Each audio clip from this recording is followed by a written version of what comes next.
いらっしゃいませ。クイーンデキムへようこそ。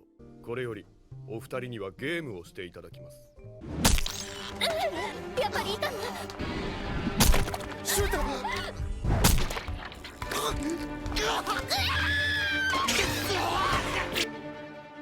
This was quite brutal. A couple comes them through an elevator, they don't know where they are, they don't remember anything. They walk through a hallway and at the end of it the bartender, Decim, welcomes them. He quickly states the circumstances. 1. He cannot answer where they are. 2. They have to play a game. 3. It's chosen by roulette. 4. They have to stake their lives on the game. And 5. They cannot leave until the game is over.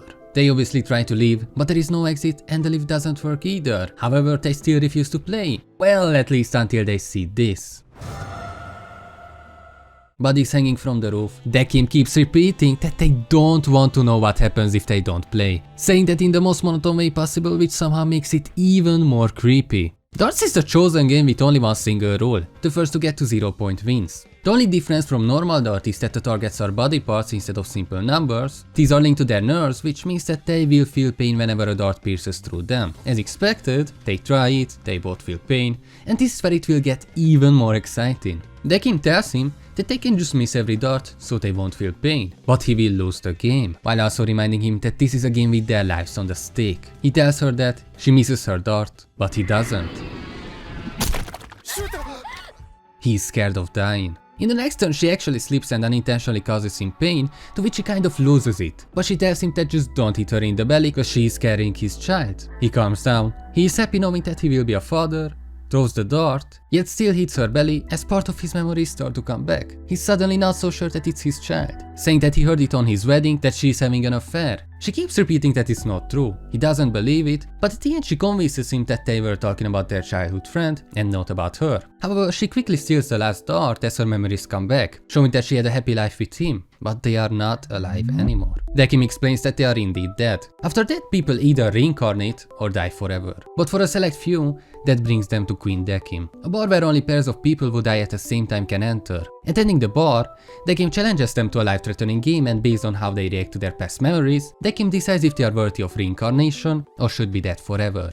At this point all his memories came back too, showing how jealous he was the whole time, at the end even ending both of their lives at the same time. He just loses it knowing what he did, that he not just killed himself, but both his wife and child, even trying to convince himself that it was her fault, that she actually cheated. As this upcoming scene is a lot more dramatic than it seems, there's like a minute of silence, then suddenly she just does a 180 and starts talking about how she indeed cheated, that she was only with him for the money. He tries to attack her, but Decim quickly ends it and makes his ruling. He reincarnates, while she stays dead forever. That's episode 1. In this anime we follow an arbiter named Decim, whose only work is to decide others' fate. But that doesn't mean it's the correct one. Arbiters don't have emotions, they don't understand it. People can lie just to save the other. The arbiter won't understand that, and thanks to that he doesn't always make the correct decision. That's where our other main character, the black-haired girl, yeah, we don't know her name yet, comes into play. She wakes up not knowing where she is, or who she is, and just follows Nona, who takes her to Decim's place, where she explains what they are, what's going to happen, but refuses to answer who or what she is, other than she is now an assistant for him. They watch what we seen in episode 1. Nona explains that they try to make it as scary as possible, making it like their life is on the stake just to reveal as much as possible about them. The game ends and she's not happy with Decim's decision. She thinks that she was lying to save him, so he won't feel grief over killing his own child, even if that means that he would hate her. Decim realizes his mistake, and after this everything will slowly change. From now on they work together, and we can follow what other decisions they make for 14 other lives. So let's see what other wacky and crazy stories we will have, and how they will decide. While the first game was quite brutal and chaotic, it doesn't mean that every story is going to be like that. Some of them are pretty sweet like this one. I mean, what's the worst thing that could happen? They die? Oh. This time we have 2 teenagers. The difference is that the girl doesn't remember who she is. She doesn't recognize herself, doesn't know her name, and they also don't know each other. Decim tells her that she will probably remember if they play a game. This time it's bowling, and the difference is that the bowling balls contain each other's heart with their pulse linked to it. They play. Slowly he starts to recognize her, that she's a childhood friend. He wants to make a wager with her, that if he wins, they will go on a date. Well, that's W is for sure, too bad they are both already dead. She also slowly starts to remember everything. She worked at the bowling alley when she saw him. She also remembered that her name is Chisato and that they used to play together as kids with another kid named Mai. As he throws the last bowling ball, he remembers that he went to that place because of her. But his friends told him that there was something weird about her. Later on the bus, as he wanted to ask her something, the bus crashed into a truck and they both died. While he realizes that they are dead, she realizes that she's not Chisato. She's not the person that went away. She's the other girl, Mai, who had plastic surgery to look just like Chisato, because she was desperate about appealing to him. He knows he doesn't care though. All he wants is to spend at least their last minute with each other, and this is where Decim tells them my favorite joke. かしこまりました。5分ほどでよろしいでしょうか。短っ。足りないに決まってんでしょ。すみません。ジョークでございます。 After the date, they both reincarnate, and let me spoil you, this was the first and last sweet story. I mean, if you can call two teenagers dying before they even get a chance to talk a sweet story. This time we have a TV celebrity and a weeb. She thinks it's some hidden camera show, so it was quite easy to make her press the button. It's an arcade fighting game where he easily wins the first round, and some quite interesting memories of her come back. When she was young, she had a good time with a guy, they married each other, later on he beat her and left her alone with the kids. She found another guy and yeah, the same thing happened. I don't remember this anime being this brutal. In the second round he almost wins again, but Decim changes the outcome.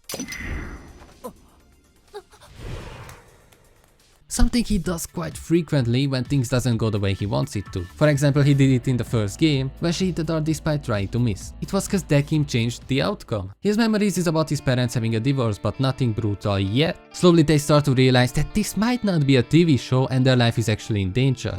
Because of that, more memories start to come back, showing how she was just a single mother, trying to take care of all her children, yet them hating her for some reason. On the other side, this guy's a shut-in, not caring about his life, not talking with his mom nor anyone at all. In the third and final round, she was winning, but Decim changed the outcome again to which...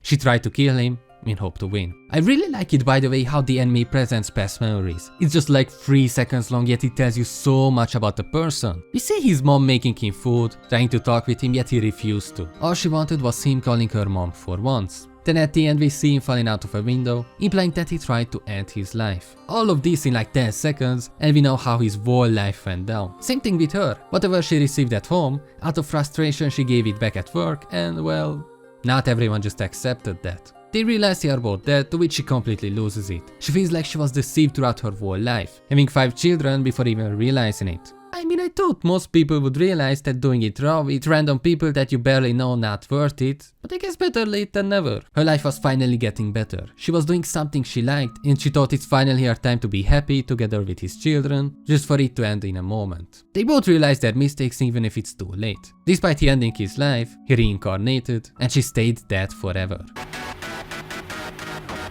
This game itself is actually not really important, mainly cause it's just a test for Decim. But I still really like it cause we kind of get to know who the fuck everyone is. The test itself was that the kid had no memories at all, while the other one, the big guy, seemed to know everything that was happening there, just constantly on the edge. Finally completely losing it before Decim could have said a single word. While Decim was busy stopping him, the kid took the girl down and Decim failed the test. Mission failed.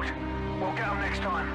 But the interesting part comes here. The person that did this test was another arbiter, Ginti, who was mad about why Decim is not passing judgment on her. We get to know that she was a guest who remembered that she was dead and just refused to play a game. Not knowing what to do, Decim erased her memories and extended her judgment period, making an assistant out of her in the meantime. I really like the idea of these arbiters, the way they are written. They are not humans, just robots, but they aren't just straight up copies of each other. Despite not having emotions, they can still have different traits. They can think on their own, form their own opinions, even have their own hobbies. On one side, Ginti has a quick-tempered nature, while Decim acts like an actual robot. I like this part where Ginti asked about why does he still have her here. She's a human. Decim respects humans who live a fulfilled life, something he isn't able to relate with. He likes her behavior, her fresh opinions. Basically, even if it doesn't seem like that to him, but he just uses her out for his own interest. My favorite game is probably this one, mainly because of just how stupid yet realistic the whole thing is. You know, in the past games, whenever they came down through the elevator, every single one of them was confused and scared. This bitch comes down and she's like,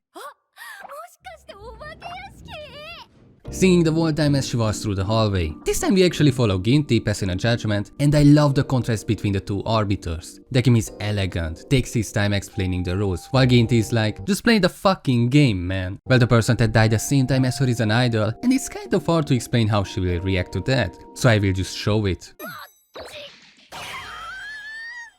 The chosen game this time is Twister, and the one spinning the wheel is a kitty. This guy really complained about Decim having an assistant, while he has a cat helping him out. They play. He has a few memories like sleeping with a lot of girls, but that's kind of it. The game doesn't really progress in any direction. She wants to take a break, but Ginti is just like,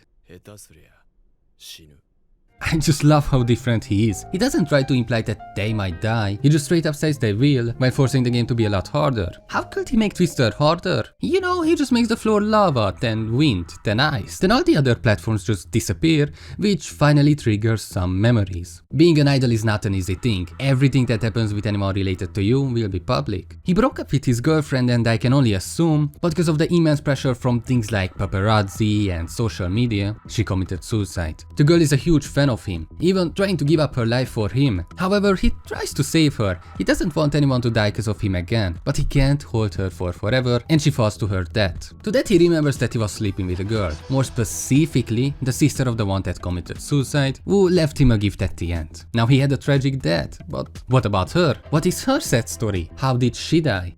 She slept in the bathroom.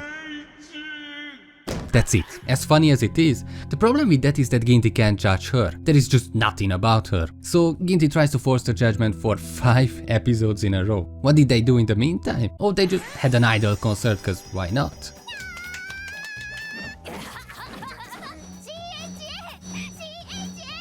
The way Ginti finally got to judge her was by making the idol's soul disappear. The only way to get his soul back from the void is if someone else gives up his life instead. Ginti gives her the choice between him and this guy. Wait, is that Light fucking Yagami? At the end she decides that she wants to get his soul back without sacrificing anyone, not realizing that she just sacrificed herself and saved Light Yagami.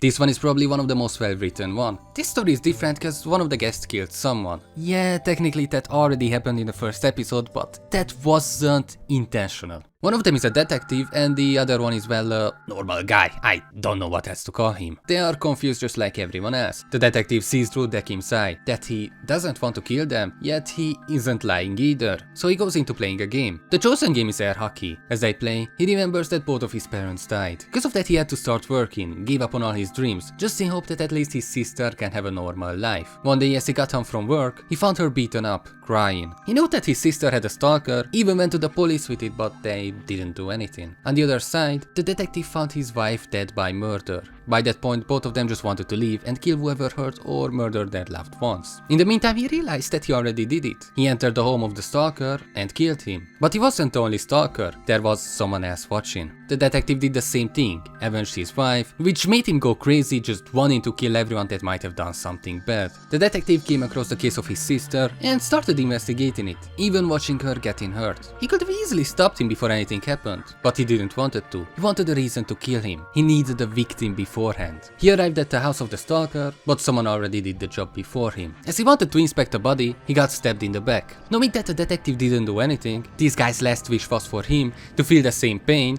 In the end, Decim allowed him to do that in hope to bring the worst out of him. Obviously that shouldn't be the way to judge people. He knows he's dead, why would he care what happens after? It doesn't affect him in any sort of way. She tries to stop him, but it's too late. He stabs all the pucks that are connected to the detective's nerves, and at the end they both get sent into the void.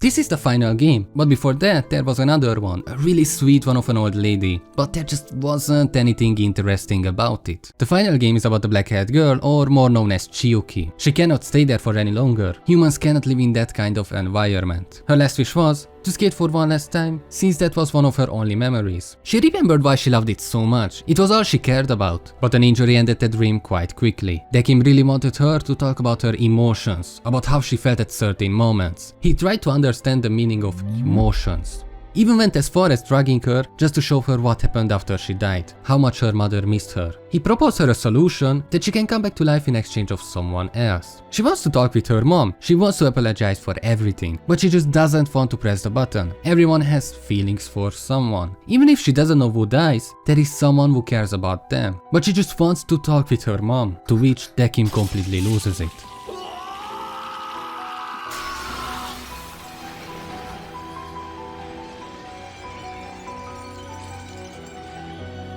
He made everything up, this whole world from her memories, just to understand her, but it was too much for him to handle. At the end he made his judgment, she reincarnated, and he cherished the memory of her in the form of a dummy, while smiling for the first time ever. If you enjoyed this anime, you will surely enjoy a video about this anime right there. Goodbye!